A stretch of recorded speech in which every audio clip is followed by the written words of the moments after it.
Love stories.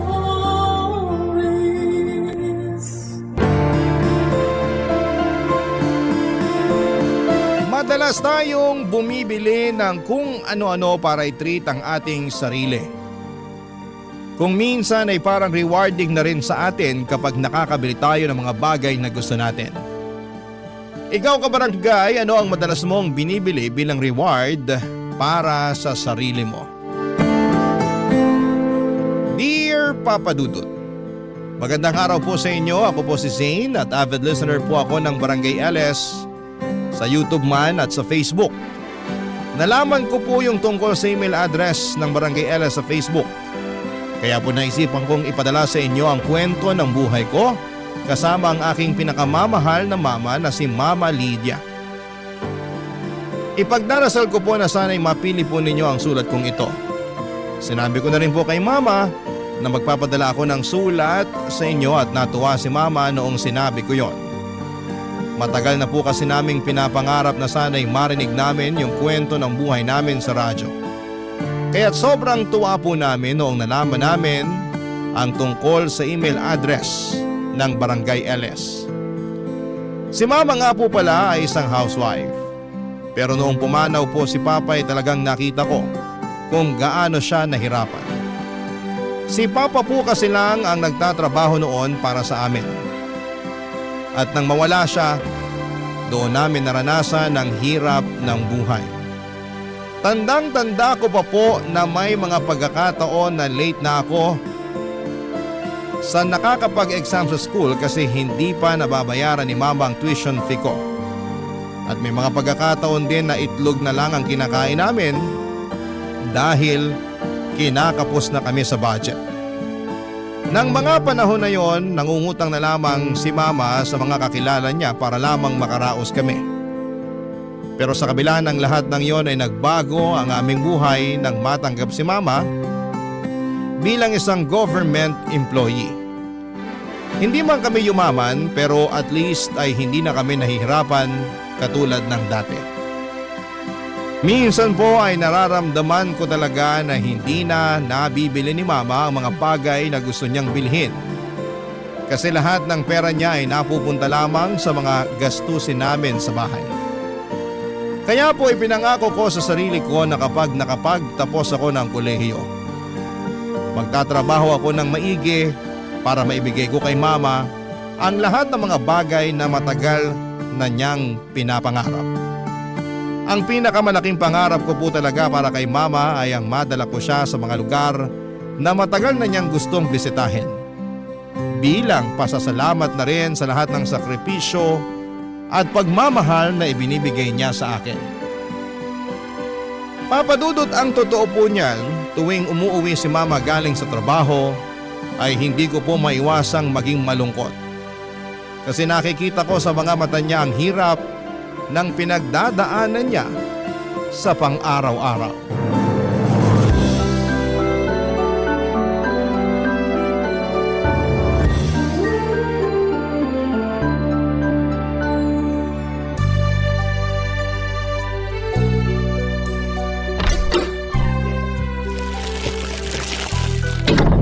Anak, pasuyo naman oh. Akin na po, Ma. Tulungan ko na po kayo. Ba't ang dami niyo naman yata ang pinamiling groceries? Natanggap ko na kasi yung sahod ko kaya ayan. Pinamili ko na rin dyan yung mga paborito mo. Nga pala, kumusta ka sa school kanina? Okay naman po. Medyo stressful lang kasi ang dami kong projects. Pero wala po akong hindi kakayanin basta para sa inyo. Naku, ang sweet-sweet mo talagang bata ka.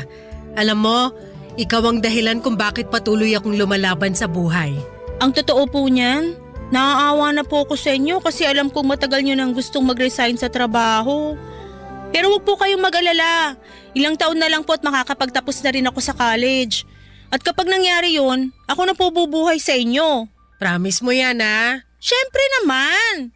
O nga pala may gusto sana akong ipagtapat sa'yo. Ano po yun? Nagbabalak na akong mag-resign next month. Seryoso? Sigurado na po ba kayo dyan? Oo naman. Ang totoo niyan matagal ko na tong pinaghandaan.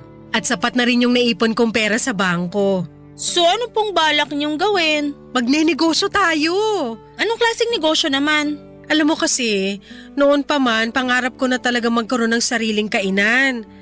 Pero syempre, naudlot yun nung ikinasal ako sa papa mo. Pero hindi po magiging madali yan. Paano na lang kung hindi pumatok sa masa yan at malugi lang kayo? Napaka-negative mo talagang bata ka. Paano natin malalaman kung hindi natin susubukan, di ba? Kung sa bagay, sige kayo pong bahala. Pera nyo din naman yung gagamitin nyo dyan. At alam mo ba, na may nakita na ako magandang pwesto kanina. Perfect na perfect yung pwesto na yun para sa plano ko. Nakuha nyo po ba yung contact number? Siyempre ako pa ba? Bukas na bukas tatawagan ko na rin yung may-ari ng pwesto. Anak, this is it na talaga. Pakiramdam ko ito na yung simula ng pag-unlad natin. 2 taon kong pinaghandaan to. Ang tagal nyo na palang pinaghahandaan yan pero ni minsan hindi nyo man lang binanggit sa akin yung tungkol dyan. Magtatampo na po talaga ako sa inyo. Sus! Nagdrama na naman ang nag-iisang anak ko na ubod ng ganda. Ano ka ba? Huwag ka na magtampo sa akin kasi para din naman sa'yo to eh. Bakit hindi nyo man lang nabanggit sa akin yung tungkol sa balak nyo na magtayo ng kainan? Eh kasi ayoko mausog yung plano ko. Kung ganun naman po pala, bakit nyo pa sinabi sa akin ngayon? Kasi napagtanto ko na ikaw ang magdadala sa akin ng swerte. Unti-unti ko na kasing napapansin na tuwing nag-uusap tayo, sinuswerte ako. Ang labo nyo naman. Ewan ko ba sa inyo kung bakit hanggang ngayon nagpapapaniwala pa rin kayo sa mga ganyan? Hindi naman totoo yan eh. Ano ka ba? Wala namang mawawala kung maniniwala tayo, di ba? Kung sa bagay. At speaking of swerte, teka lang, asan na ba yung bag ko? Sandali lang hanapin ko lang. Anong hinahanap nyo? Nung tinawagan mo ko kanina habang namamalengke ako, nakapulot ako ng cellphone. O, sa'yo na yan. Ano ka ba naman, ma? Sigurado ako nga hanapin to ng may-ari. Siyempre, alam ko yun. Pero tingnan mo muna yung cellphone na yan, walang password. At wala ring laman yung contacts. At nung binuksan ko yung lalagyan ng SIM card, wala ring laman. Tingnan ko nga. Hala, totoo nga. So ano, naniniwala ka na swerte ang dala mo sa akin? Siguro. Pero okay pa naman yung ginagamit kong cellphone. Ipopost ko na lang to sa Facebook. Kawawa naman kasi yung may-ari nitong cellphone. Mukhang bago pa naman oh. O sige, ikaw ang bahala. O siya, magluluto na ako. Maiwan na kita muna dyan.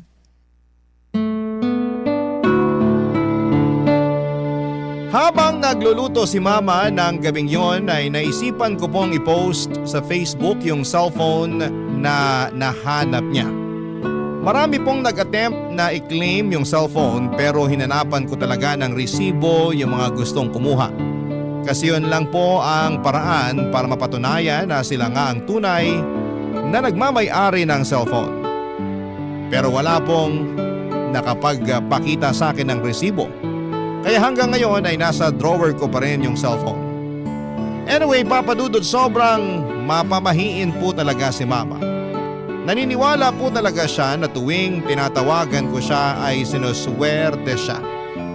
Natatawa at hinahayaan ko na lamang po si Mama sa mga gusto niyang paniwalaan kasi alam ko naman na harmless yon. Hindi ko na rin po siya masisisi kasi yung henerasyon niya ay lumaki sa mga ganitong paniniwala at pamahiin. Hinahayaan ko na lamang po siya kasi wala naman pong masama sa mga pamahiin na gusto niyang paniwalaan niya. Kaya't iniintindi ko na lamang. At tungkol doon sa plano ni Mama makalipas ang ilang buwan, natuloy na po yung plano niyang mag-resign sa trabaho at tinuloy po niya yung pangarap niyang magtayo ng sarili niyang kainan sa pwestong nagustuhan niya. Tandang-tanda ko pa noong mga panahong yon ay hindi po sapat yung savings ni Mama para ipatayo ang kainan at nagkautang pa po siya para lamang may patayo yung kainan. Pero sa kabila ng lahat ng hirap at sakripisyo ay nagbunga po ang lahat.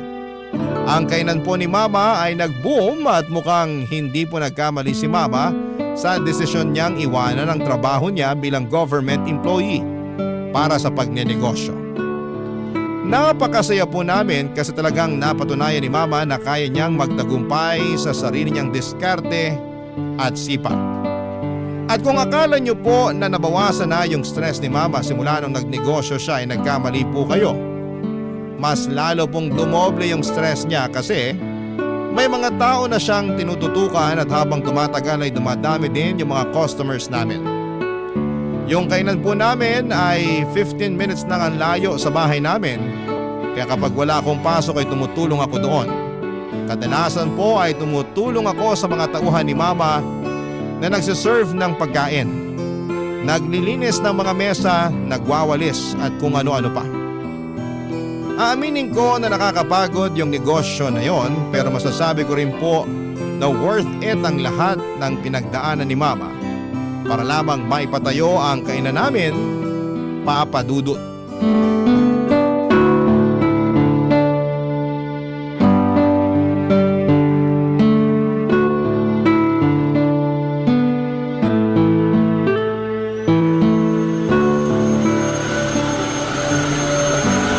Nak!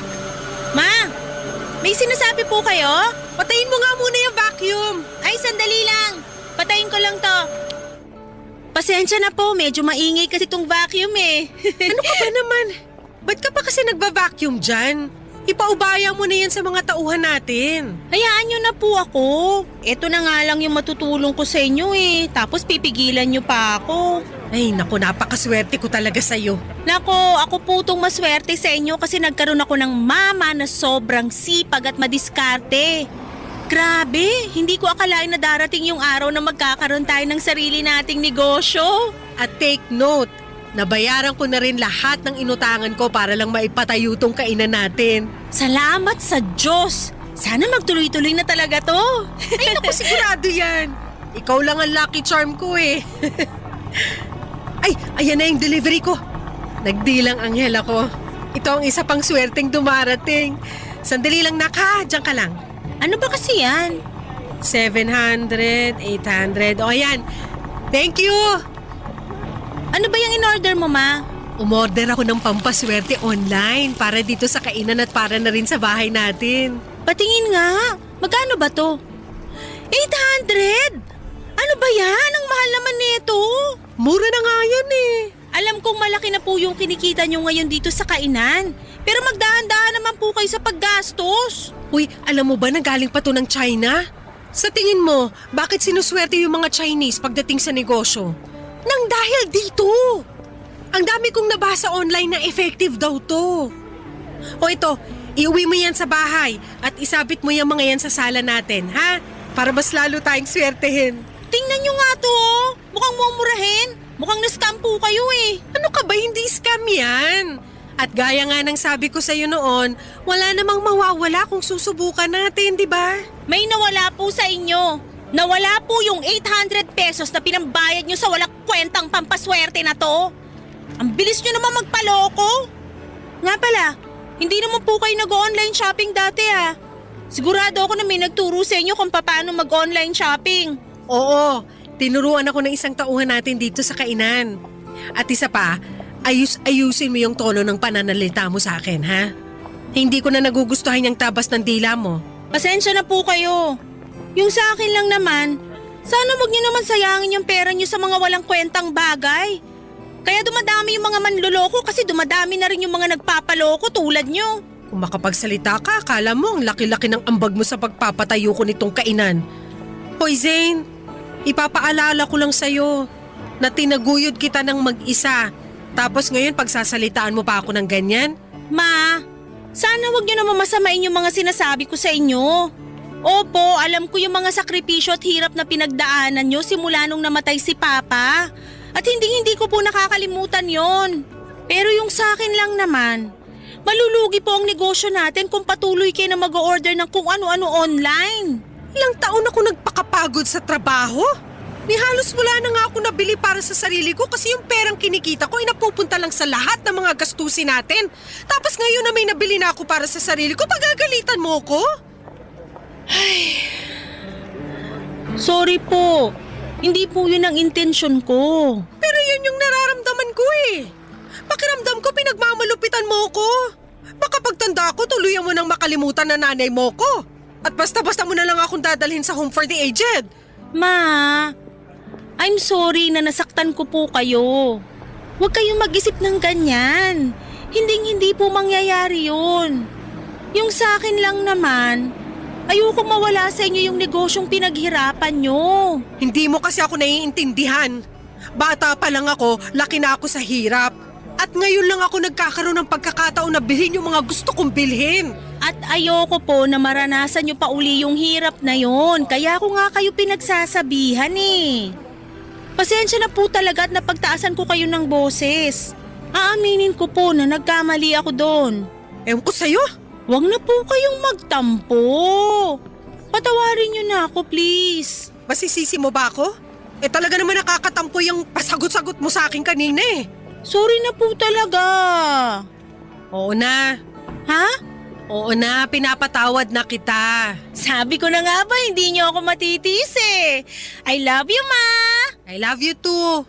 Pero sa susunod na sagot-sagutin mo pa ako, sasampalin na talaga kita.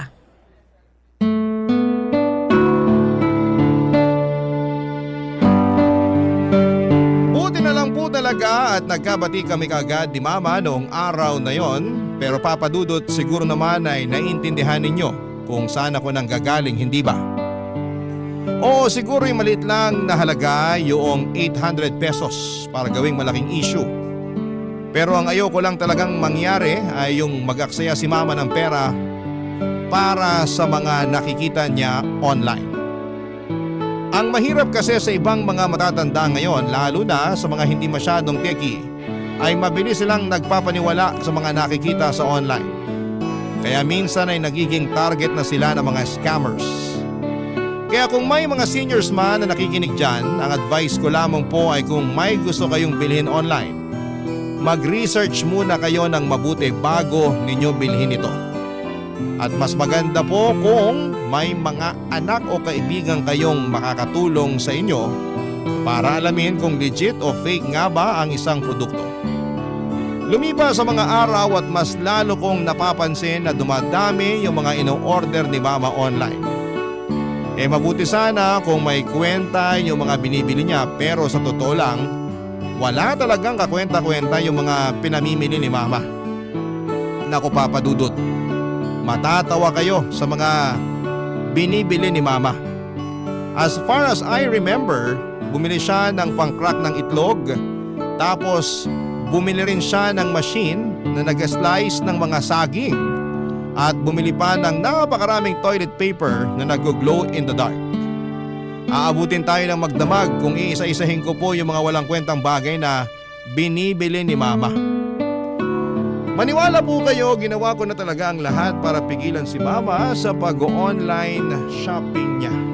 Pero tuwing sinusubukan ko siyang pigilan, nag-aaway lamang kami at nagkakasamaan ng loob, Papa Dudut. Barangay Love Stories. Barangay Love Stories. Himala na lang po talaga at hindi pa nalulugi ang negosyo namin sa dami ng mga pinamimili ni Mama. Noong mga panahon na yon ay dinadagsa pa naman ng mga customers ang kainan namin. Kaya yung perang winawaldas ni Mama sa mga walang kwentang bagay ay nababawi rin naman niya kaagad. Pero Papa Dudut, ang totoo, ang hirap po talaga. Kating-kati na akong pigilan si Mama ng mga panahon na yon. Pero kahit na anong paliwanag ko kay Mama ay hinding-hindi niya pa rin ako maintindihan. Kinuwento din sa akin ni Mama na noong bata pa siya ay sobrang hirap daw ng buhay nila. At mas mahirap pa daw sila sa daga at yung mga gamit niya noon ay puro luma at sira-sira. Kaya ngayon ay bumabawi siya sa sarili niya at bumibili ng mga bagay na gusto niyang bilhin dahil sa may pera na siya. Pero Papa Dudut, alam ko po na hindi magtatagal ay mawawala lahat ng pinaghirapan ni Mama kung magpapadala lamang siya sa emosyon niya. Kaya naman patuloy pa rin akong tumututol sa pag-online shopping niya. Kaya isang araw habang natutulog si Mama ay napag-isipan ko na i-install yung shopping application sa cellphone niya. Noong nagising po siya ay nataranta siya at nagsisigaw kasi wala na raw yung application. At nagpanggap ako na wala akong alam sa mga nangyari. At nagsinungaling ako kay Mama at sinabi ko sa kanya na may virus ang cellphone niya. Pero tuso po si mama kasi noong araw na yon ay pumunta siya sa paggawaan ng cellphone at nagpatulong siya sa mga technician para ma-install muli yung shopping application sa cellphone niya. At nung mga sumunod na linggo ay palala ng palala at pamahal ng pamahal yung mga pinamimili ni mama online. Dumating na sa puntong bumili siya ng flat screen TV kahit maayos pa naman ang TV namin. At bumili pa siya ng bagong refrigerator kahit na wala namang sira ang luma naming ref. Na mga panahon na yon ay kating-katina akong basagin yung cellphone ni mama para hindi na niya ito magamit. Pero syempre mahal ko ang mama ko at ayokong sirain ang gamit niya. Makalipas nga papadudot ang isang buwan ay nagulat po ako ng isang araw ay pagkagising ko ay may napansin ako na napakalakas na ingay sa loob mismo ng bahay namin.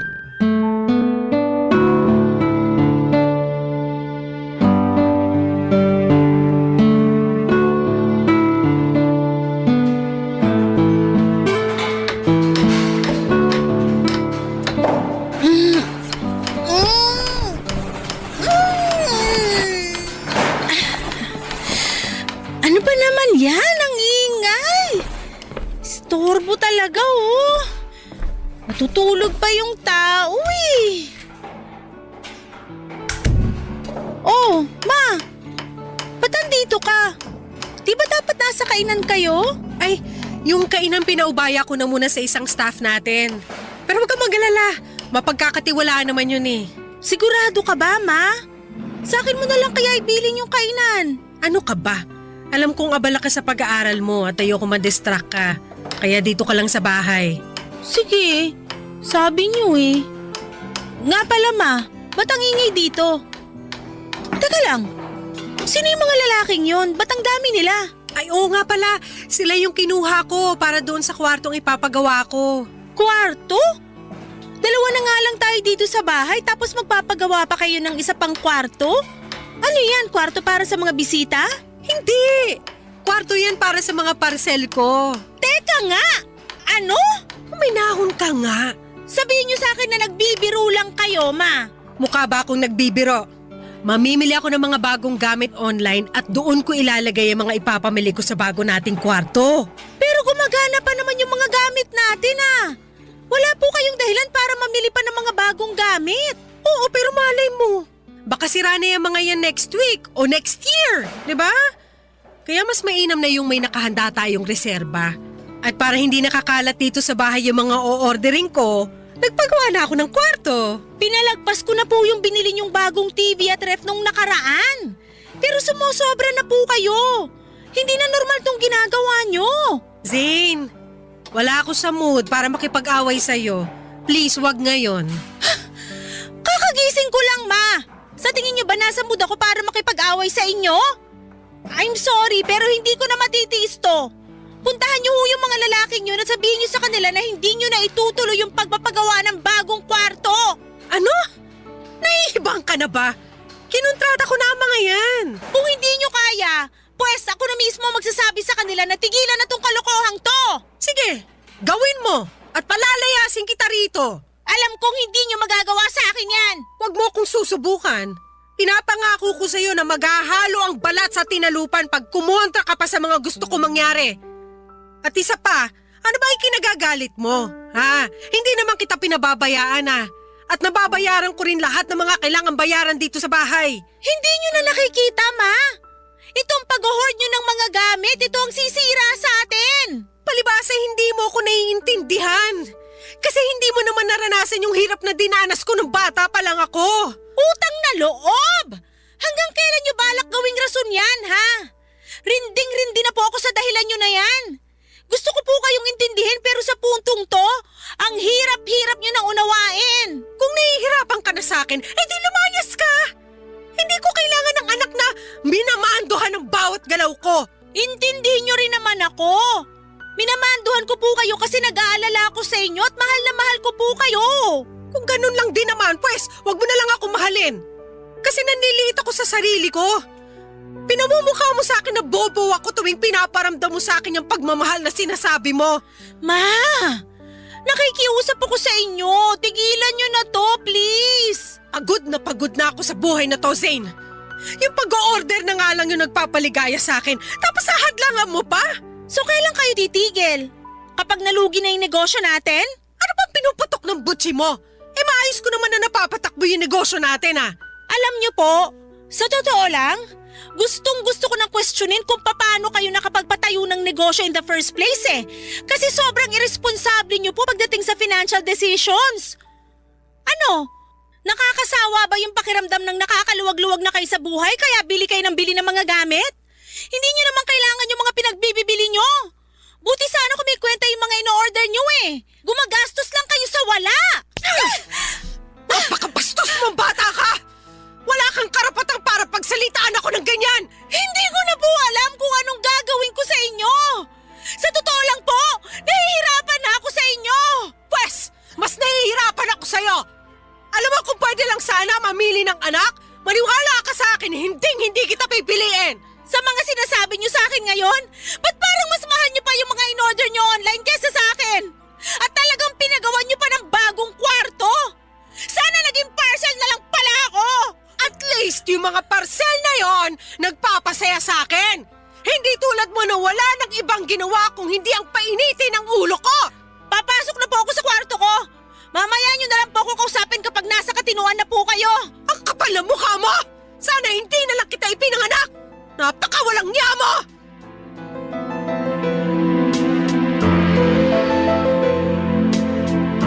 Hanggang ngayon ay sobrang nakokonsensya pa rin ako sa kung papaano ko sinagot si Mama noong araw na yon. Nagdilim lang po talaga ang paningin ko at hindi ko na napigilan ang sarili ko noong nalaman ko na nagpagawa si Mama ng kwarto para sa mga parcel niya. Hindi ko matanggap na patuloy pa rin siyang nagbubulag-bulagan sa pagiging hoarder niya, Papa Dudut. Kaya napag-isipan ko po na mag-research tungkol sa kondisyon ni Mama.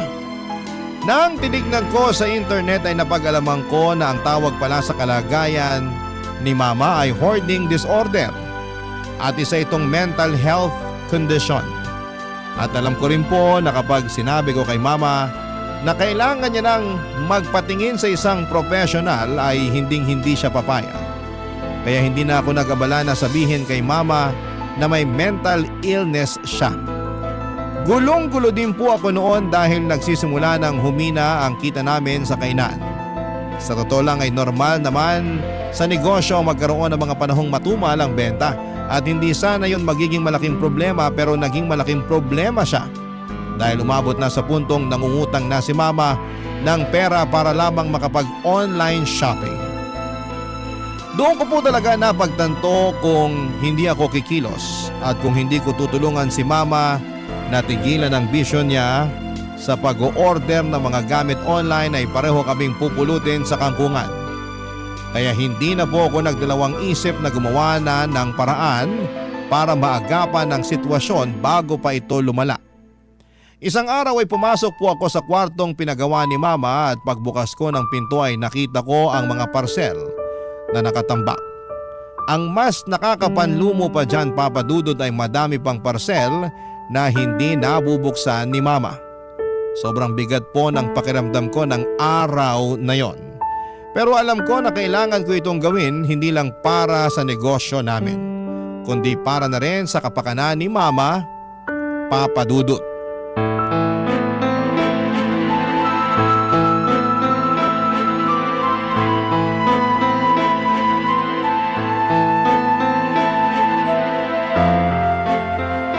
Zane! Hoy! Ano yung ginagawa mo? Bakit mo kinukunan ng letrato yung mga parcel ko dito sa kwarto? Ha? At bakit mo naman binuksan tong parcel ko? Ma, I'm sorry pero kailangan na nating ibenta tong mga to. Ano? Hindi! Hindi ako makakapayag! Alam mo, ikaw masyado ka na nangingialam sa mga gamit ko. Bakit? Ni minsan ba pinakialaman ko yung mga gamit mo? Ha? Unti-unti nang dumadami yung mga pinagkakautangan nyo dahil sa bisyo nyo. Kaya habang maaga pa, agapan na natin to. Ibebenta ko tong mga parcel nyo at babayaran ko lahat ng mga pinagkakautangan nyo para matapos na tong problema na to. Itong Tumigil ka nga! Oo, aaminin ko may mga pinagkakautangan ako dahil matumal yung benta ng kainan ngayon. Pero makakabangon din tayo. Kapag dumami na ulit yung mga customers natin, mababayaran ko rin lahat ng utang ko. Maniwala ka! Marami kayong pinagkakautangan hindi dahil matumal yung benta ng kainan. Kung hindi dahil dyan sa bisyo nyo sa pag-online shopping.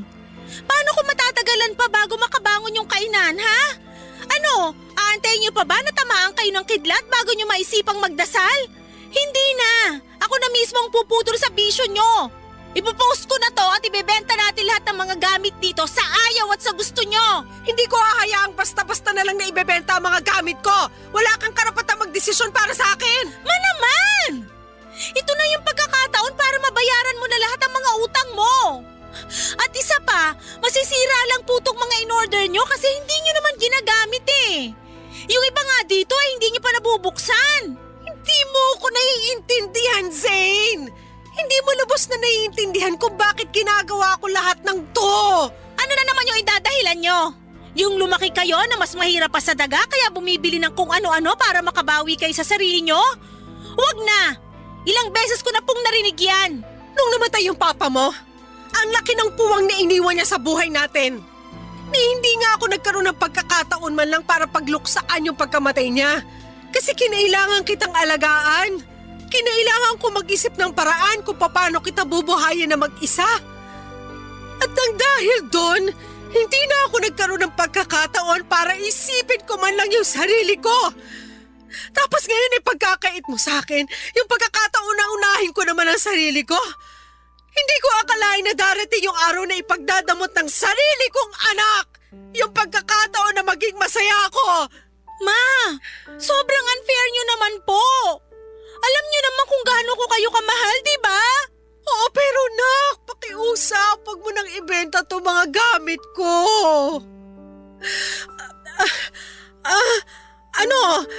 Pinapangako ko sa'yo na huling-huli na to. Hindi na ako mag-o-order ng kung ano-ano online. Pangako sa'yo yan. Sigurado na ba yan? Oo naman. Eto yung cellphone ko. Gawin mo na kung anong gusto mong gawin dyan. Maniwala kayo sa akin. Para sa inyo rin tong gagawin ko. Bakit? Anong balak mong gawin? I-delete ko na po yung account nyo kung saan kayo namimili ng mga gamit. Ha? Sobra naman ata yan, nak. Dapat nga matagal ko nang ginawa to eh. Baka naman... Ano?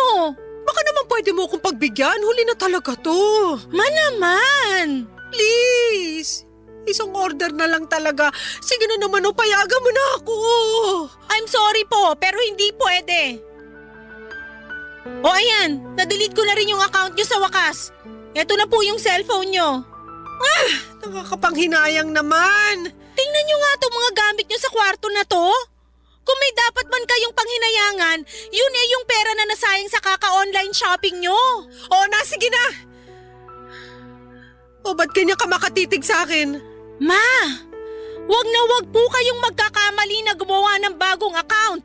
Sinoli ko po sa inyo yung cellphone nyo. Wag nyo naman sanang sirain yung tiwalang binibigay ko sa inyo. Oo na.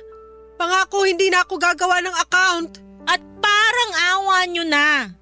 Sana bayaran nyo na po yung mga pinagkakautangan nyo kapag nakaluwag-luwag na kayo. Huwag ka mag-alala, ako nang bahala dyan. Sigurado naman ako na makakabangon din yung kainan eh. Sana nga talaga. Pero di bale, ang mahalaga ngayon hindi na uli kayo makakapag-order ng kung ano-ano online.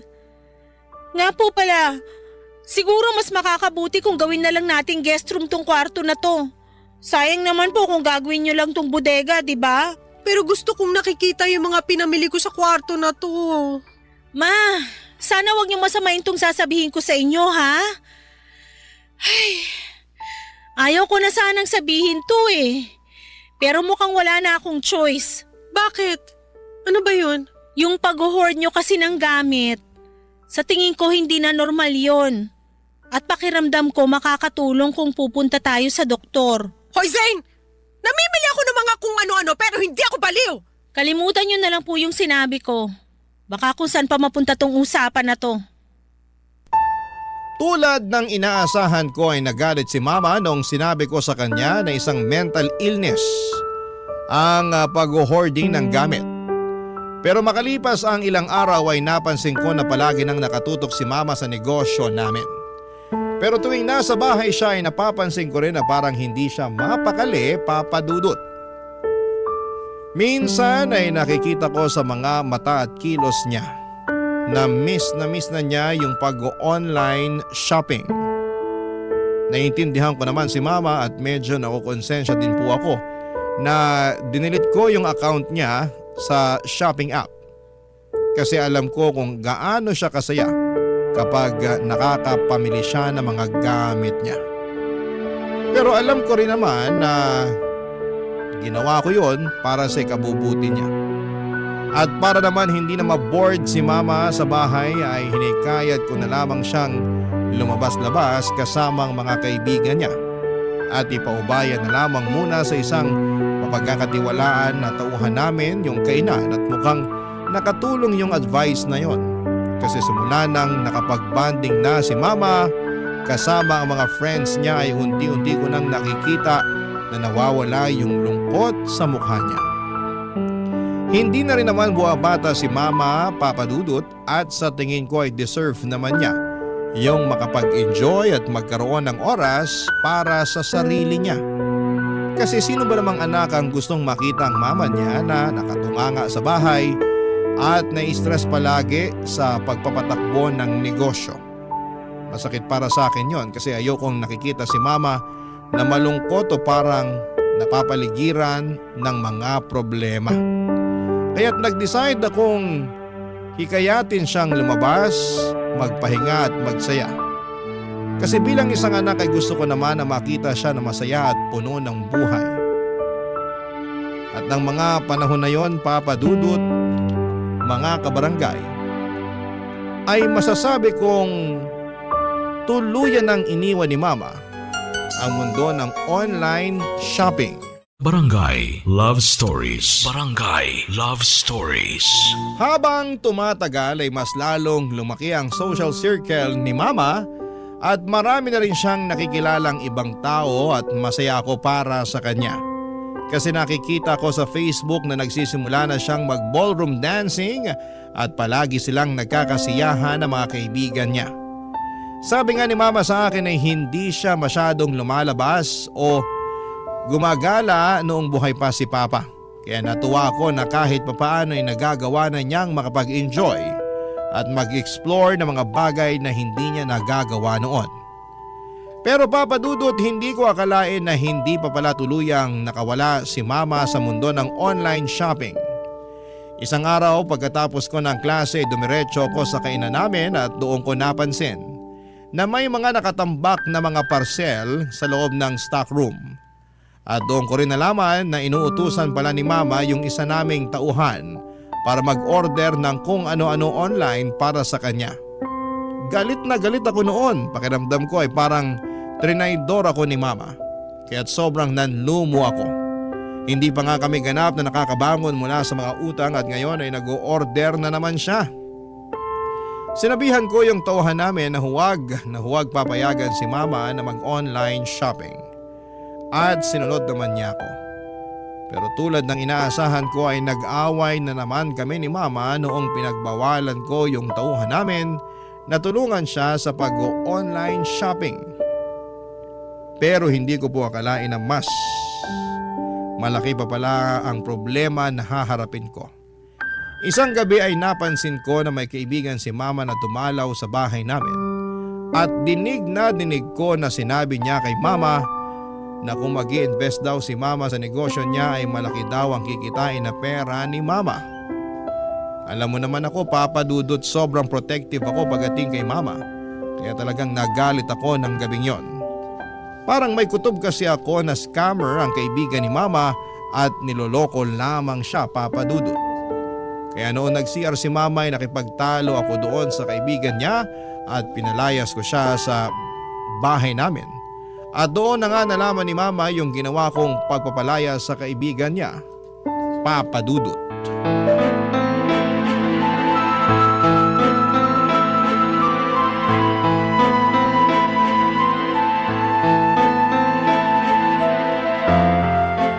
Zane, asan na yung lang si… Yung kaibigan niyo po na inaalo kayo mag-invest sa negosyo niya, pinalayas ko na. Ano? Bakit mo naman ginawa yun? Hindi pa ba malinaw sa inyo na niloloko lang kayo nung tao na yon? Manaman, tama na. Hindi niyo na nga tinigilan yung pag-online shopping tapos ngayon magpapaloko na naman kayo? Kailan po ba kayo matatauhan? Yung taong tinatawag mong manloloko, yung taong pinalayas mo, kaibigan ko yun! Napakawalang modo mo! Wala na ako mukhang may aharap sa mga kaibigan ko nang dahil sa ginawa mo! Pwes, kung ganong klaseng tao lang din naman ang magiging kaibigan mo, di bali na lang. Alam mo, hindi na kita maintindihan! Hindi ba't ikaw itong humihikayat sa akin na lumabas-labas kasama ng mga kaibigan ko?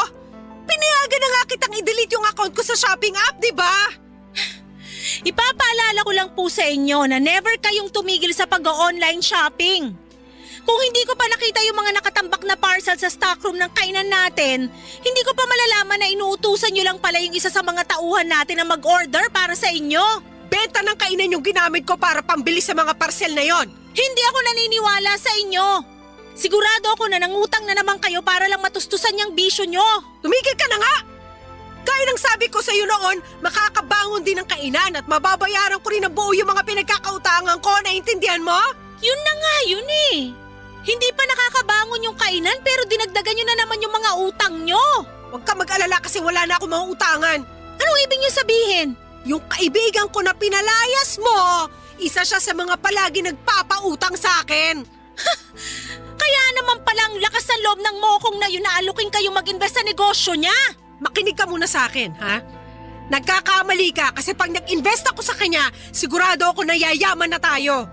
Ipinaliwanag niya sa akin ang lahat at ang laki ng tubo na makukuha ko sa negosyo niya. Imposible po yan. Please lang, huwag na kayong magpapauto sa taong yun. Mas maliwanag pa sa sikat ng araw na scam yung inaalok niya sa inyo. Ang totoo niyan… Ma, huwag mo sabihin na… Oo, nakapag-invest na ako. Binigay ko na sa kanya yung 40% ng bayad ko. Diyos ko naman! Ano ba tong gulo na pinasok nyo? Maniwala ka. Ito nang simula ng pagyaman natin, anak. Sana ginamit nyo na lang yung perang yun para mabayaran yung mga utang nyo. Hindi ka naman kasi nakikinig eh. Kapag dumoble o tumriple na yung perang ininvest ko, hindi ko lang mababayaran yung mga pinagkakautangan ko kung hindi mabibili ko na rin lahat ng gusto mong bilhin. Yung gusto ko lang, yung tigilan nyo na yung kahibangan na to. Bahala ka kung ayaw mo maniwala. Ganyan naman kayo mga kabataan ngayon eh. Wala kayong pinaniniwalaan at sobrang sarado mga utak nyo. Di bali na lang.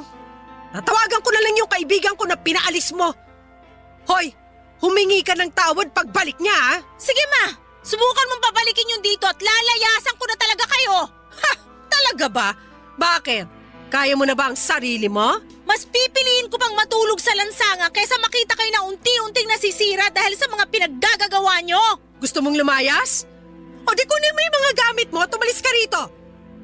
Kung tutuusin, mas mabuti nga kung lumayas ka ngayon mismo eh. Nang sa ganoon, hindi ka na makita ng kaibigan ko pagbalik niya rito. Nakakahiya yung ginawa mo sa kanya. Mukhang nakapagdesisyon na nga kayo. Hindi niyo po alam kung gaano kasakit para sa akin na makita na unti-unti niyo sinasayang ang lahat ng mga pinagpaguran niyo. Gusto mo malaman kung anong sayang? Yung pagpapaaral ko sa'yo. Kasi lumalaki kang bastos at walang modo. Sana lang talaga, wag dumating yung araw na magsisi kayo pero huli na. Kung may pinagsisisihan man ako, yun na yung naging anak pa kita. Namimihasa ka na sa pambabastos mo sa akin? Hindi ka na naawa sa akin? Hindi niyo ba nakikita na ginagawa ko lahat ng to dahil mahal na mahal ko kayo? Ginagawa mo lang ang lahat ng to dahil ayaw mo ako maging masaya. Ang gusto mo lang ay yung nabibigay ko sa iyo yung allowance mo. Ganun ba talaga kababaw ang tingin niyo sa akin? Oo! Kasi kung mahal mo ako, hindi mo ako pagbabawalan sa mga bagay na nakakapagpasaya sa akin. Ayoko na po. Wala nang patutunguhan tong usapan na to. Siguro panahon na para maghiwalay muna tayo. At saan ka na mapupunta? Bakit? May pera ka? Doon na muna ako sa best friend ko. I'm sorry, pero aalis na ako. Tatawagan ko na lang po kayo. Nang gabing yon ay umalis ako sa bahay namin at dumiretso na ako sa bahay ng best friend ko. Yun na ata yung pinakamahirap at pinakamasakit na desisyon na nagawa ko. Yung iwanan si mama, pero ang sakit din na kababae kong tao ay hinayaan lamang ako ng nanay ko na umalis at iwanan siya. Hindi man lang niya ako inalo. Pakiramdam ko na mga oras na yon ay okay lang sa nanay ko na may mangyari sa akin na kung ano. Hindi ko na talaga alam kung ano ang gagawin ko sa kanya ng mga panahon na yon.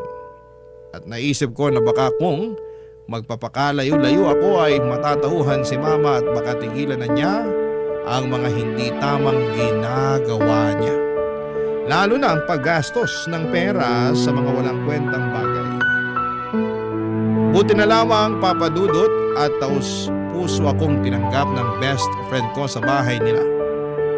Dumaan ang mga araw na nanghihiram na lamang ako ng pera sa kaibigan ko na yon para may pangbaon ako.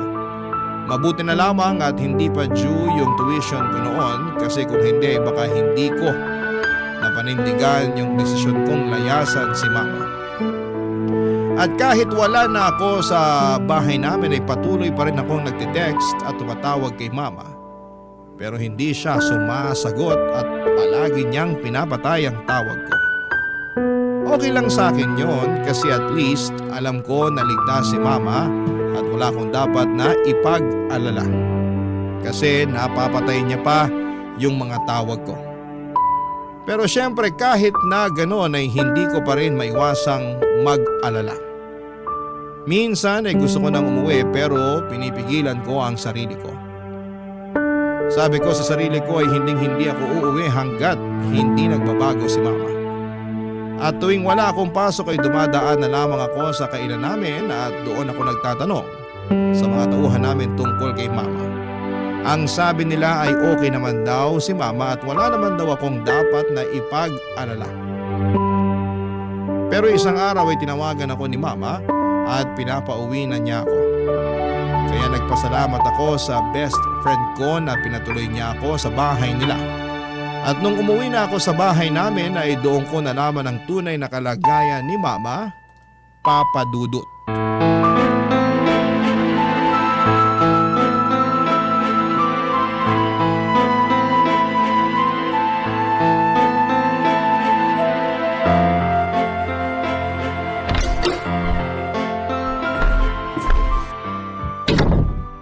Ma?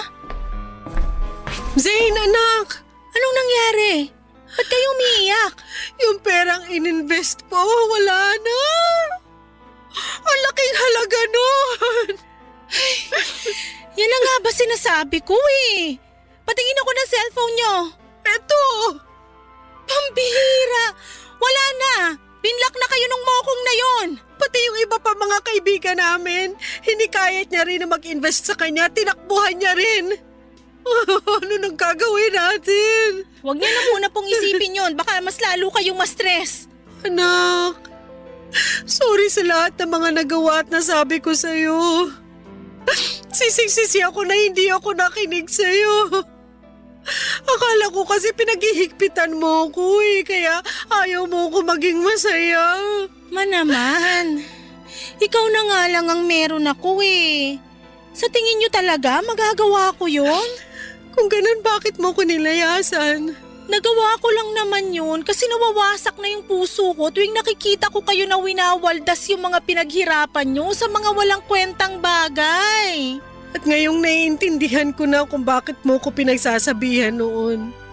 Pero wala na yung perang ininvest ko, nak. Natangay na naman luloko na yun. Di bali na lang po.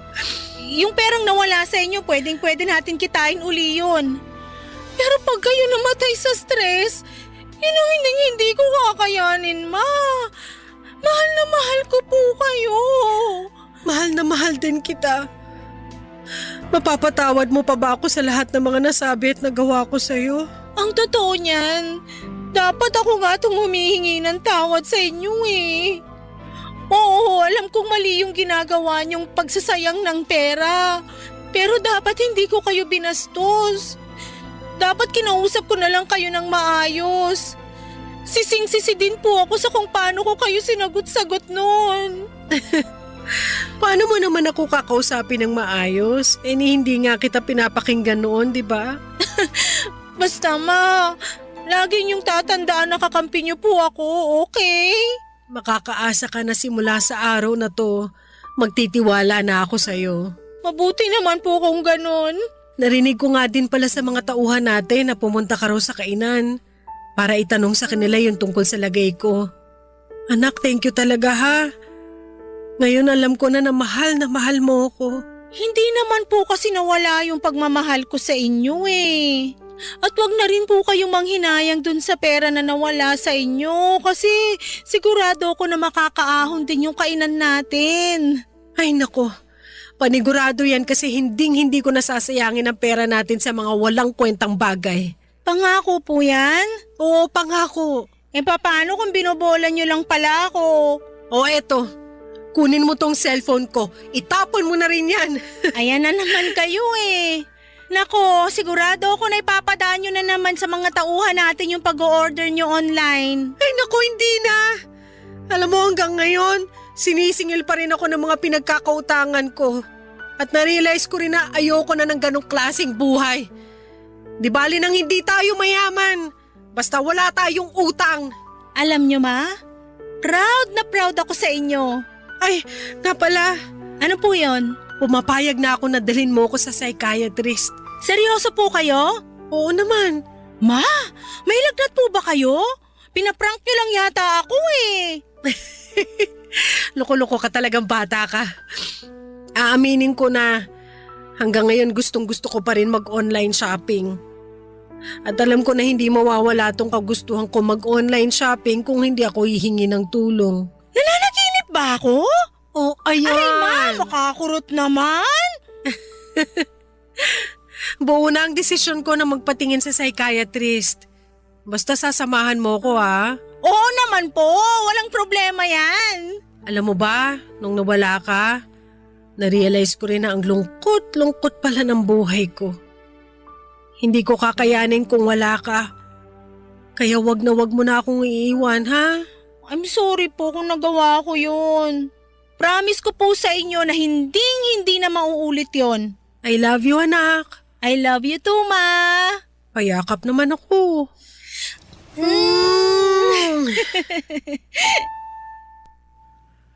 Papa Dudut, sigurado po akong yun na yung pinakamasayang araw sa buhay ko dahil alam ng Diyos na wala na akong ibang hiling kundi ang magbago si Mama at matauhan siya sa pagwawaldas ng pera niya sa mga walang kwentang bagay.